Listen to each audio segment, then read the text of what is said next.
حجاج بن یوسف کو عمر بن عبدالعزیز نے دیکھا جہنم میں، آنتیں پھٹی ہوئی ہیں، پیٹ پھٹا ہوا، آنتیں نکلی ہوئی ہیں، اور ایسے گدھے کی طرح چکر کاٹ رہا ہے. تو پوچھا کیا حال ہے؟ کہا بس ایمان کی آس پہ پڑا ہوں کہ کبھی تو اللہ جنت میں ڈال دے گا. اگر ایمان پہ خاتمہ ہو جاتا ہے اور اعمال کا ذخیرہ نہیں ہے تو اللہ کا قانون ہے جہنم. جہنم مردہ جو بتائے نا خواب میں وہ صحیح ہوتا. میرا ایک فرسٹ کزن، جیسے ذمہ داروں کے بچے ہوتے ہیں، ساری زندگی غفلت میں گزار دی، جوانی میں مر گیا.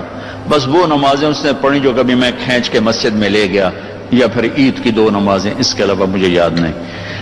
تو میں نے خواب میں دیکھا، میں نے کہا کیا حال ہے؟ تو اس نے کہا آگ کے تندور میں ہوں، آگ کے تندور میں ہوں. اب میرا تو خون، میرا تو چاچے کا تائے کا بیٹا، مجھے تو آگ لگ گئی. میں نے اس کے لیے پڑھنا شروع کیا، پھر حج کا انتظام کیا.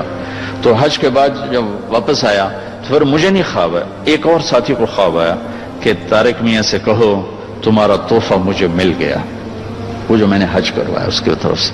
تو اللہ تعالیٰ کا فضل ہے کہ اس نے یہ بھی رکھا اس امت کے لیے کہ مرنے والوں کے لیے ایصال ثواب کرتے رہو تو ان کی بخشش کے سامان بن جاتے ہیں.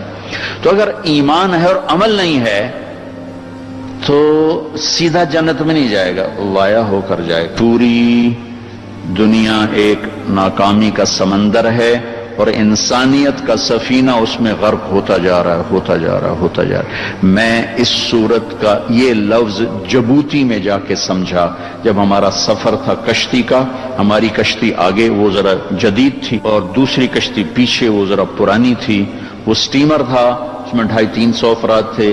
ہماری وہ فوجی کشتی تھی، اس میں 25-30 تھے. تو وہ پچھلی کشتی ڈوب گئی، اوور لوڈ تھا یا کیا تھا اللہ ہی جانتا ہے.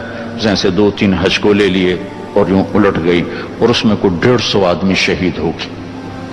تم تھوڑا سا آگے تھے، ہمیں پچھلا منظر تو نظر نہیں آیا لیکن ہمیں خبر مل گئی کہ کشتی ڈوب گئی.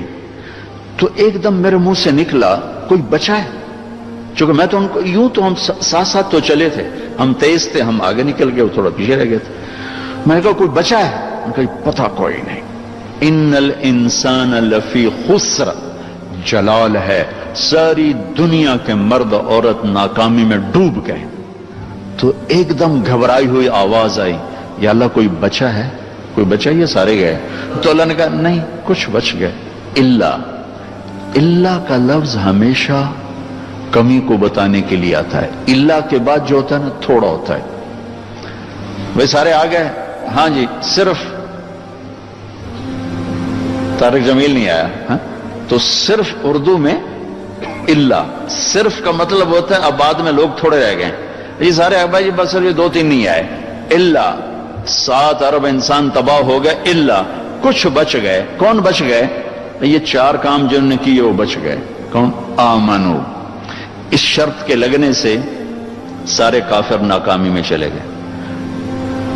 عمل الصالحات، اعمال صالحہ کی شرط سے ایمان والے ناکامی میں چلے گئے. وتواصوا بالحق، حق کی دعوت. یہ جو تبلیغ کا کام ہو رہا ہے جس سے آپ اللہ کے فضل و کرم سے پوری دنیا میں اللہ نے پھرائی ہے اور کئی دفعہ پھرائی ہے. اللہ نے ہمیں یہ عزت دی ہے کہ یہاں سے قافلے بن بن کے پورے عالم میں اللہ کا پیغام پہنچا رہے ہیں. اور میں جنگلوں میں گیا ہوں، وہاں بھی تبلیغ کو دیکھا ہے، اور برف پوش چوٹیاں یورپ کی، وہاں بھی تبلیغ کے کام کو دیکھا ہے. تو تیسری شرط لگانے سے عمل والے نکل گئے. وتواصوا بالصبر، اور صبر کی شرط لگانے سے تبلیغ والے نکل گئے.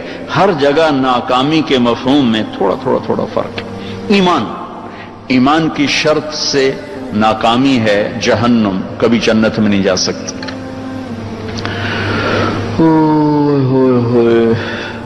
وہ فرشتوں سے کہیں گے ادعوا ربکم یخفف عنا یوما من العذاب، عذاب تو تھوڑا کم کر دو. فرشتوں سے کہیں گے. وہ کہیں گے اولم تک تأتیکم رسلکم بالبینات، کوئی بتانے آیا تھا؟ قالوا بلا، آیا تھا. قالوا فادعوا، کہ اب تمہاری دعاؤں کا کوئی صلہ نہیں ہے.